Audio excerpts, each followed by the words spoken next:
7,000 years before the reign of Palpatine, a dozen Dark Jedi were exiled from Republic space. They are the survivors of the 100-year darkness, cast out and left to be forgotten. However, these fallen Jedi discovered the world of Korriban and the native Sith purebloods that inhabit the world.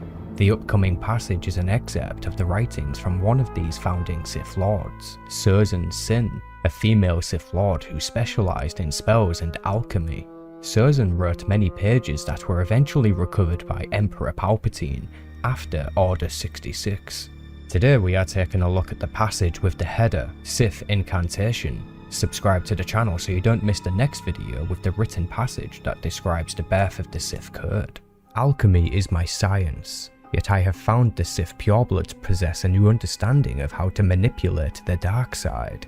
I sought the secrets of spellcasting in my pilfered holocron, but its guardian was jealous. Casting my net wider, I recovered scrolls submerged in the blood slurry of the mongrel altar. They were concealed behind a mural of King Adas at the Eternal Pyre, interred alongside the headless body of Wyrmruk the Undying. Reading one of those great scrolls invariably unleashed a curse. I have found that the longer I must fight off horror, blindness, or liquefaction, the more valuable is the information the scroll contains. It is not sufficient to simply use force powers, as the Jedi teach. Ritual gives spellcasting added power.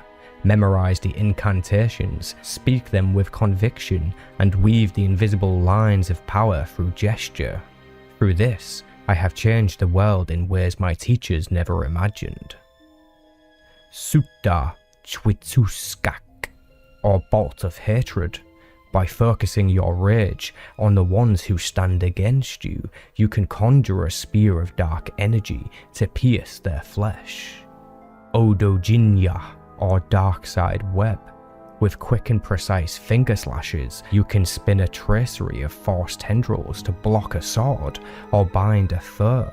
Kazoi Kayanatsuka, or suppress thoughts, by first addling your victim's brain and then supplanting the quieted thoughts with the sound of your own voice. You can control the will of another.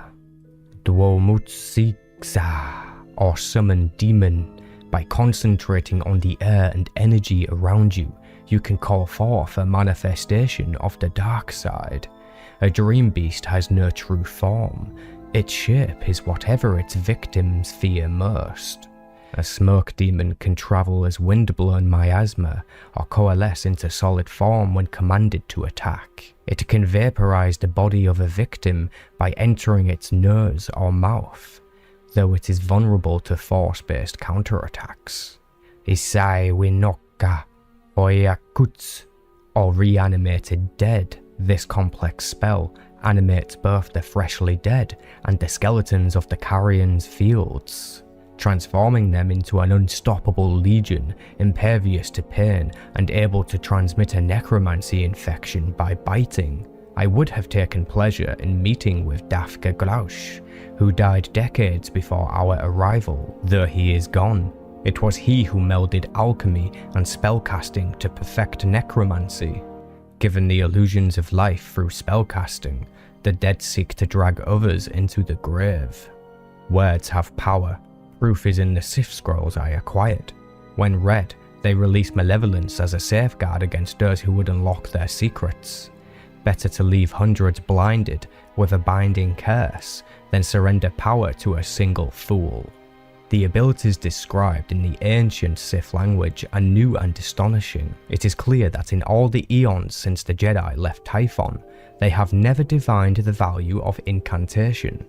When a Sith sorcerer speaks, he gives voice to the 1,000 mages who went before him. If armed with the proper commands and trappings, the dark side can be bound, leashed, and led down any path of your choosing. Sith spells that require vocalization are written in the Sith tongue and consequently must be pronounced as such. Be aware that it is more than recitation. Your inflection must be both precise and passionate. Speak with hesitation and the spell may haunt you instead. Most incantations have a specific meter and rhyme and thus cannot be modified. The most complex incantations unleash spells of volcanic intensity.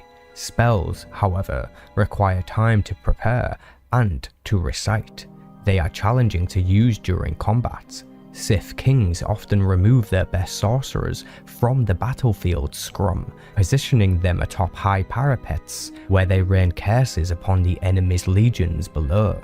The potency of incantation can be enhanced with amulets and runic raiment. Robes known as the Wraps of Frost are inked with hexes and draw power from the mummy they shroud. For 100 years, that power grows as it steeps in the mummy's dark energies. Luke Skywalker, Mace Windu, Master Yoda and Emperor Palpatine all had the chance to write their own notes inside these pages. Here is what they said.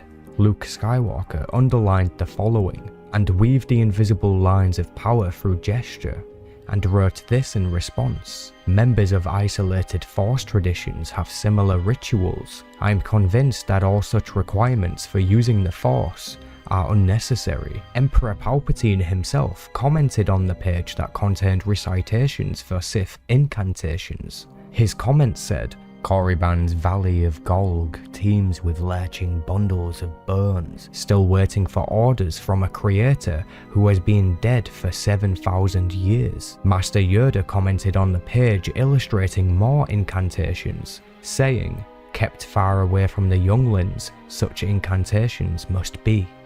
On the last page here, Mace Windu comments with brazen words, saying the Jedi have no need for such rituals. Emperor Palpatine himself saw this comment and wrote his own additional comment that read, "This is the most outrageous thing I have ever read. With their council, their trials, their ranks, and their temple, the Jedi are nothing but ritual." Subscribe to the channel now so you don't miss the next video, and remember, may the Force be with you.